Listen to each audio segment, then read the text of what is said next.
My wife overheard our son selling our family home to pay his debts. A house is a lot like a piece of furniture I used to build.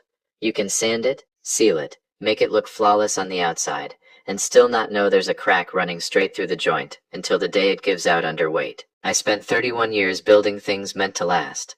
I never thought the thing I'd have to save from collapsing would be my own family. Before I get into this one, tell me where you're watching from, and what is the weather today in your area? I would love to know. My name is Walter Coleman. I'm 58 years old, and I've been a master carpenter since I was 22, working out of a shop on Riverbend Road on the edge of Asheville, North Carolina. My wife Diane and I built our house ourselves back in the spring of 1994. Not bought, built, with lumber I milled at my own shop. The same year our son Brian was born, that October. He's 32 now. The math holds. I married Diane in 1992 when I was 24, and I was 26 when Brian came along 2 years later. Nothing about this family's timeline needed adjusting. It was Brian's honesty that needed adjusting, and we didn't find that out until 3 weeks ago, on a Tuesday night that started out completely ordinary. Brian works in regional sales for a trucking logistics company out of Hendersonville, about 40 minutes from us. Decent money, nothing flashy, a Honda Accord, a 2-bedroom rental he splits with his girlfriend Casey Whitfield. He'd been dating Casey about 2 years. He came by the house more than most sons his age do, and Diane used to joke that he still thought of it as his house too, not just ours. Looking back, that joke sits different now. Here's the thing about Brian. Before any of this, he wasn't cold, and he wasn't calculating in the way you'd picture a villain.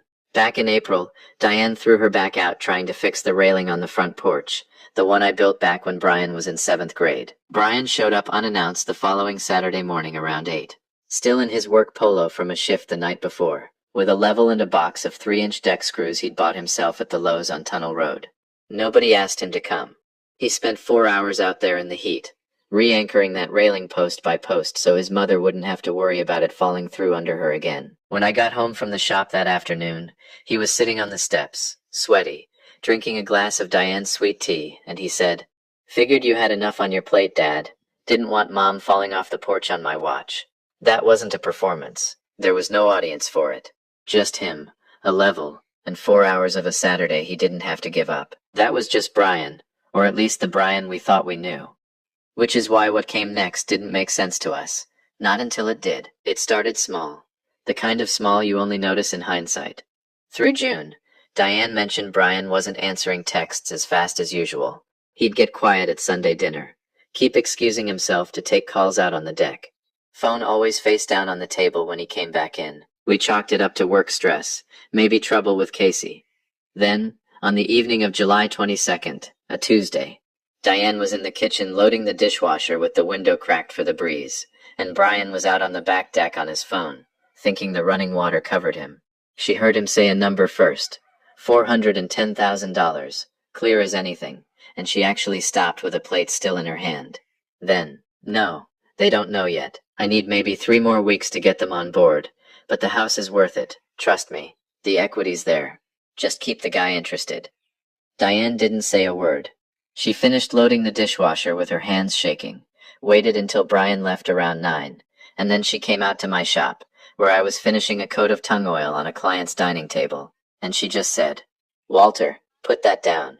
We need to talk about our son. I want to be clear about something. We didn't confront him that night, and we didn't confront him the next morning either.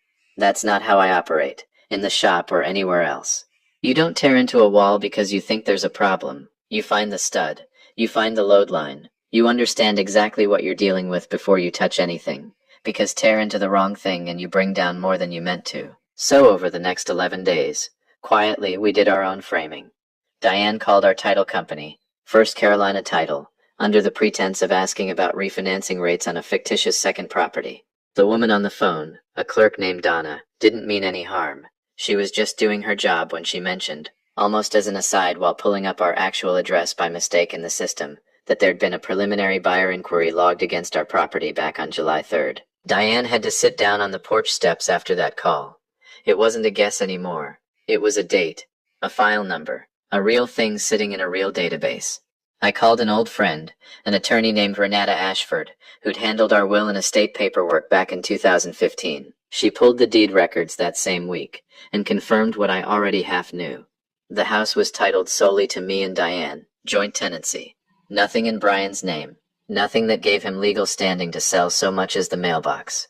But Renata also told me something that kept me up 2 nights straight. A buyer working with an eager or careless agent doesn't always wait for both signatures up front. Sometimes they'll draft the whole deal, get earnest money moving, and present the sellers with paperwork near the very end, betting that momentum and pressure will get the real signatures across the line before anyone stops to ask hard questions. That was the plan Brian was running.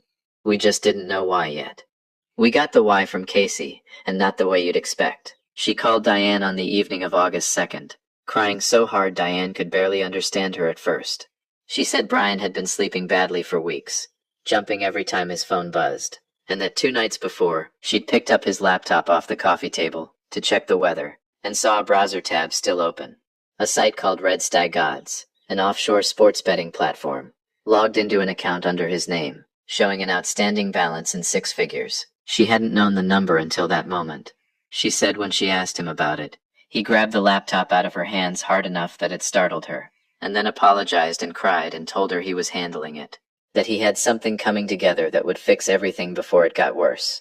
Casey didn't know what something meant. We did, now. The night before we sat him down, Brian came by the house on his own, and he didn't know we knew anything. He was practically glowing. He'd brought a 6-pack of the IPA I like, which he never does unless he wants something or feels good about something.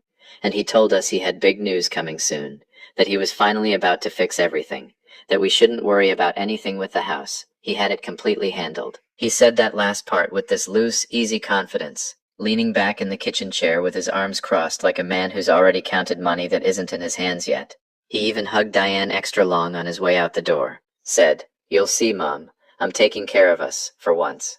In that exact moment, standing in our kitchen with a beer he barely touched. Months later, Daniel unexpectedly saw Emily speaking at a charity fundraiser organized by the hospital. She wasn't wearing designer clothing or sparkling diamonds. She stood confidently before hundreds of people, sharing stories about resilience, forgiveness, and finding purpose after heartbreak. The audience applauded with a genuine admiration that money could never purchase. Daniel suddenly realized that while he had spent years building wealth, Emily had quietly built character. He understood then that losing his company hadn't been his greatest tragedy. Losing the woman who loved him before success ever arrived was the true disaster. Pride had convinced him he could replace loyalty with excitement. But excitement fades while genuine love endures. Emily noticed Daniel standing near the exit. Their eyes met briefly across the crowded room. She smiled, not with longing, resentment, or revenge, but with peaceful acceptance. Then she turned back toward the people whose lives she continued changing every day. That small smile finally taught Daniel the lesson he had refused to learn. Emily had never needed revenge because life had already revealed every consequence of his choices. Her greatest victory wasn't watching him lose everything.